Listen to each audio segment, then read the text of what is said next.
Good afternoon, everyone. My name is Don Parkinson, and I'm a senior consultation specialist with Atkins Realis.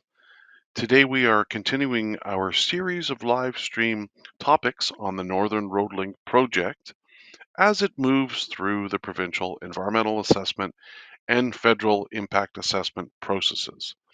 The topics we are covering parallel our project activities, so we hope these will help our viewers and listeners better understand the project and provide input along the way. So I am flying solo today, so bear with me and why don't we get started? Today we're going to talk about the geology, terrain, and soil studies that we're doing as part of the environmental and impact assessments.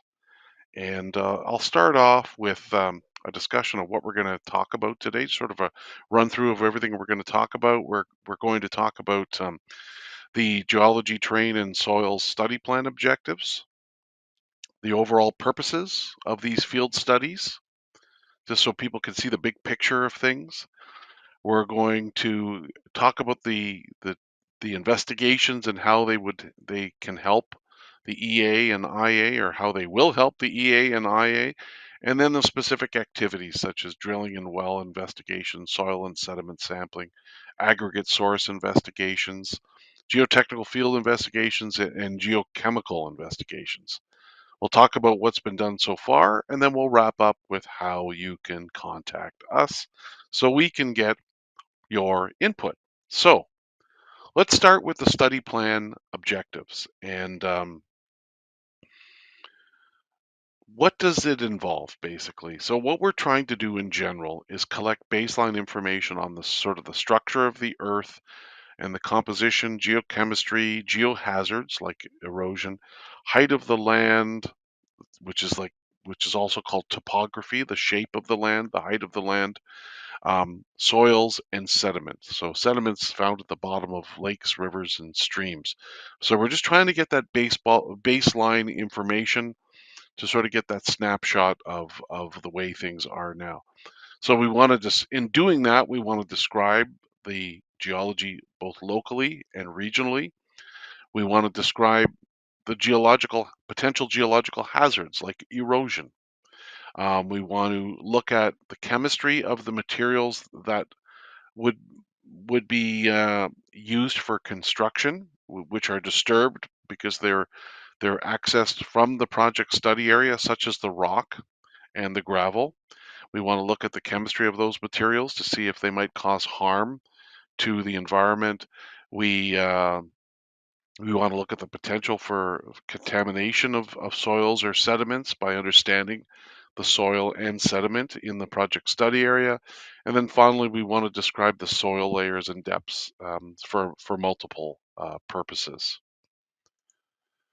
Now, the overall purpose of these studies, again, is to understand the way things are now, the existing conditions. And then by doing that, it helps us identify and evaluate alternatives. We now have multiple alternatives. We're trying to come up with a preferred corridor. So this work helps feed into and help us make decisions to narrow things down a bit. And then finally, another overall purpose is to support the engineering side, the engineering and design side of the road by giving us information that can help us on the civil side and on the structural side as well. So these investigations, how do they help an environmental assessment or an impact assessment? Well, they help identify where we can get material to build the road with, so potential aggregate sources. They help us understand the soils where the stream crossings are going to be. That helps us understand how to design, for example, bridge abutments, because we know the soils that those abutments would be sitting on or sitting in. It helps us map route alternatives. It helps us identify the best route from a what you call a geotechnical basis, so based on the properties of the subsurface, so of the soil and rock below ground, as well as just the general terrain types, such as muskeg and more upland areas as well too.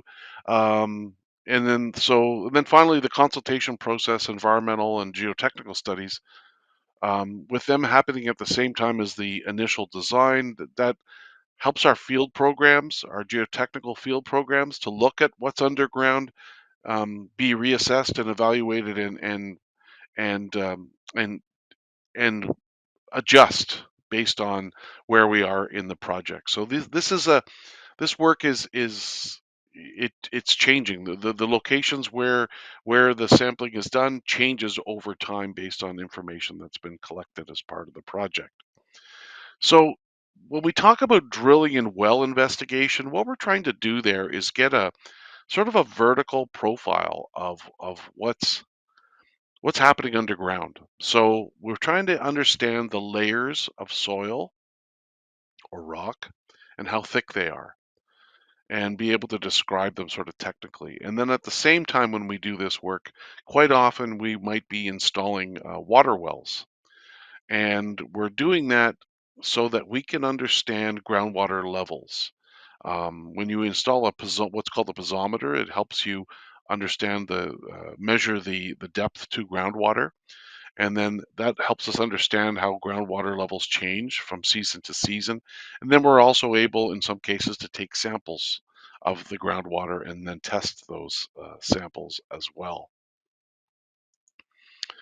Let's talk a little bit now about soil and sediment sampling field activities. So um, we're trying to understand the soil types in different areas.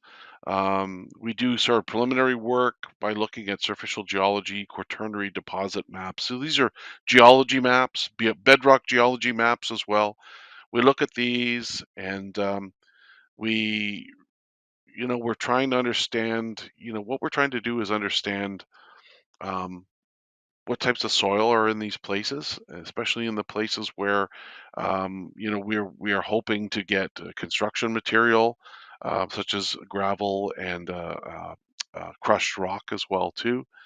Um, and then, so once the temporary and the permanent infrastructure, so beyond just the 2-lane road, the other infrastructure that's associated with the road, like the uh, pits and quarries, the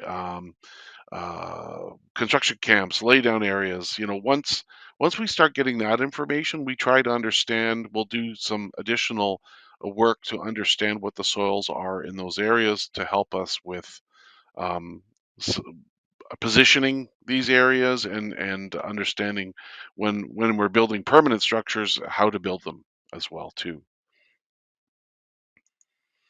So this next slide gives people an idea. When I talk about soil profiles, when we drill a borehole, we're basically trying to get a vertical profile of the different types of soil or rock um, that are in the subsurface, that are underground. So we drill it, and then we look at how the soil changes, and we measure how thick each layer is in that particular location, and that gives us an idea. We might even indicate if we encountered groundwater, right? Water that's underground, between the rocks, those areas like that as well. So that's what we're sort of looking for when we do that kind of work. In terms of the aggregate source investigations, just getting back to that in a little bit more detail, we do that preliminary work to identify areas that are potential sources for gravel and for bedrock that could be crushed into material that could be used for construction. We identify the most sort of promising prospects. Then we do some field work, right? So we'll do some shallow holes to get a sense for what kind of material might be there and how thick it might be as well. And then we do an assessment of bedrock prospects. We look at mapping and other information that's available to us. We follow a lot of the clues that are available based on existing information. We look at aerial photos as well. Um, and then, all this is part of trying to sort of figure out not only where the material is, but how much might be there to serve the project as well. In terms of the geotechnical field investigations, when we're looking at things from a geotechnical perspective, we're trying to understand the properties of the soil and of the subsurface so that, and this is more used for engineering purposes. Um, so we're trying to, but obviously other information is collected from it, but what we do is we take samples of the soil and we do tests on them, standard penetration testing that tests the strength of the soil. We take pictures of the soil types and we log information in a structured way in these what's called borehole logs to get a sense for that vertical profile of different soil types. And that's used really to give our engineers an understanding of the soil that they might be working with if they were to build a bridge, for example, and where the abutments would, and how the abutments have to be built, and on either side of a bridge where a bridge crossing might be. So it's really important to get that information so that our engineers have some level of confidence in their preliminary design. And then the other thing we do is geochemical investigations, and I talked a little bit about this before. That's where we take samples of rock, and then we test those samples, and they're tested for um, their potential for metals to leach out of the rock or acids to come out of the rock. And so when we talk about acid rock drainage or metal leaching, we're talking about exposing and disturbing sulfide bearing rocks. So these sulfides um, being in the rocks can cause acidic runoff, and that acidic runoff, so when that's released from the rocks being disturbed, it mixes with water and that in runoff, and then that one runoff can damage aquatic habitats, kill fish, contaminate water supplies.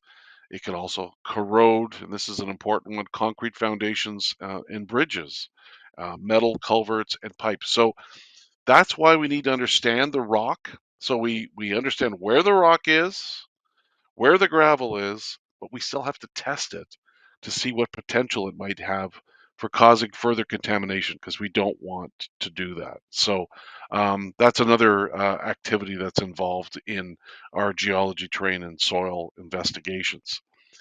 And in terms of activities underway, we've got another geotechnical program, or a drilling program coming up, I should say, um, very soon. I'm not sure exactly when. There'll be more monitoring wells installed to help us understand the hydrogeology, right? The flow and of groundwater and the quality of the groundwater, which is the water beneath in the subsurface, like beneath the ground, not the surface water, but the groundwater.